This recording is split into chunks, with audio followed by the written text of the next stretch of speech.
자, 90쪽 61에서 63번 지문을 보시죠. 비문학이고 예술 지문입니다. 일단 첫 번째 문단을 보니까 뭐가 없네요. 첫 번째 문장을 보시죠. 울산 울주에는 암각화가 있대요. 넓고 평평한 도리에 상징적 기호와 사실적으로 표현되어 어쩌고. 한편, 여러분 한편은 어떤 경우에 나오냐면 화제를 전환할 때 나와요. 그래서 화제 전환 이렇게 알아두시면 됩니다. 그래서 앞에서는 암각화에 대해서 얘기를 했는데 한 편이 나오면 근데 화제가 전환된다고 해서 암각화 얘기하다가 뭐 다른 얘기를 한다 그게 아니라 암각화의 이야기에서 화제가 좀 더 구체적으로 들어갈 수도 있어요. 암각화 중에서 뭐 또는 뭐 암각화의 전체에 대해서 이야기를 했는데 암각화의 구체적인 어떤 것에 대해서 이야기를 할 수도 있고요. 어쨌든 화제가 조금 달라질 수 있습니다. 완전히 달라질 수도 있어요, 물론. 자, 그 다음에 그런데 여기서는 금강역사상과 같은 석굴암의 부조상들이 있다고 합니다. 자, 이것들 또한 돌의 형상을 새긴 것이다. 아, 그래서 암각화는 돌 위에 뭘 새긴 거죠. 그 다음에 부조상은 돌의 형상을 새긴 겁니다. 그쵸? 좀 비슷한 부분이 있네요. 표현 방법에 대해서 살펴보자. 그럼 이제 그 밑에는 암각화 표현 방법, 부조상 표현 방법이 나오겠네요. 그죠? 자, 암각화에는 선조와 요조가 사용되었대요. 뭐 뭔지 모르니까. 선조는 선으로 어쩌고, 요조는 형태의 내부를 표면보다 약간 낮게 쪼아내어 형태의 윤곽선을 표현한 것이라고 합니다. 이게 뭐지? 요런 거겠죠. 이해돼요? 자, 요조는 형태의 내부를, 내부잖아. 표면보다 약간 낮게 쪼아내요. 쪼았죠? 형태의 윤곽선, 요 윤곽선, 요렇게를 표현한 거. 요게 이제 요조겠네요. 됐어요? 예, 요게 요조의 방법입니다. 선조는 선으로만 새긴 거. 그러니까 요런 게 선으로만 새긴 거죠. 예, 그래서 선조와 요조. 요걸 이야기하는 거네요. 이렇게. 그러니까 이게 그냥 읽어보면 이게 무슨 말인지 잘 모르거든요. 그래서 이런 그림들이 있을 때는 같이 보면서 이해를 해주시면 돼요. 이러한 점에서 요조는 쪼아낸 면적만 넓을 뿐이지 기본적으로는 선조의 범주에 든다. 그래서 요조도 선조의 범주 안에 들어간대요. 따라서 아이고 따라서가 있었구나. 따라서 선으로 대상을 표현했다는 점에서 암각화는 조각이 아니라 회화라고 볼 수 있다. 결국 이제 이 얘기를 하는 거예요. 암각화는 회화다. 예? 회화라고 볼 수 있다. 왜요? 암각화는 선으로 표현한 거니까. 왜? 암각화에는 선조와 여조가 있는데 어쨌든 둘 다 선으로 표현한다는 점에선 똑같거든요. 그래서 선으로 표현한 거기 때문에 회화라고 볼 수 있다. 이 얘기예요. 자, 그 다음 문단. 한편 조각과 회화의 성격을 모두 띠고 있는 것으로 부조가 있대요. 자, 부조는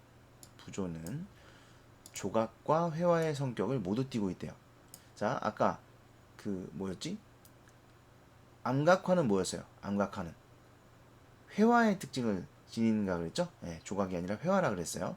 그런데 부조는 조각과 회화의 성격을 모두 띠고 있다고 합니다. 부조는 벽면 같은 곳에 부착된 형태로 도드라지게 반입체를 만드는 것이다. 아마 이제 요거 같죠? 요 보시면 그래서 이렇게 평평한 거에다가 볼록 튀어나오게 만드는 거죠. 그러니까 얘랑은 좀 다르죠. 얘는 안에를 파내는 건데 얘는 파내는 게 아니라 튀어나오게 하는 겁니다. 그렇죠? 달라요. 요게 부조네요. 그죠? 부조. 그래서 실제감을 준대요. 그죠? 이처럼 있었네요. 입체로 대상을 표현한다. 그래서 중량감이 있고요. 공간적인 특징이 있다. 이것이 부조에서 볼 수 있는 조각의 측면이다. 그러니까 아까 암각화 같은 경우는 조각으로 볼 수 없고 회화라고 봐야 된다. 이렇게 이야기를 했는데 부조는 조각의 특징이 있다. 조각의 측면이 있다라고 이야기를 하고 있어요. 그 다음 보시면 이건 이제 뭐 예시라고 볼 수 있겠죠. 부조의 특성을 완벽하게 소화해서 어쩌고 저쩌고 한 것이 금강역사상이다. 그 다음에 부조의 목적, 신전의 벽면을 장식하기 위한 목적으로 제작되기 시작했습니다. 그래서 그리스, 피라미드 이런 데서는 어쩌고 목적이 나와 있고 이처럼 나와 있네요. 2차원적 제한성에도 불구하고 3차원적 효과를 극대화한 부조는 제작 환경과 제작 목적에 맞게 최적화된 독특한 조형 미술의 양식이라고 할 수 있다. 자, 여러분 이 글은 화제가 몇 가지죠? 화제가 두 가지인 거 아시겠어요? 그러니까 보통은 하나의 이야기를 하는데 얘는 지금 두 가지를 다 이야기합니다. 암각화에 대한 이야기와 부조에 대한 이야기. 뭐 애초부터 첫 문단에서도 이야기를 했어요. 그죠? 암각화가 있다. 한편 부조상이 있다. 이들의 표현 방법을 알아보자. 그래서 암각화의 표현 방법 그리고 부조의 표현 방법을 이야기했습니다. 그래서 부조의 예시도 제시를 했고요.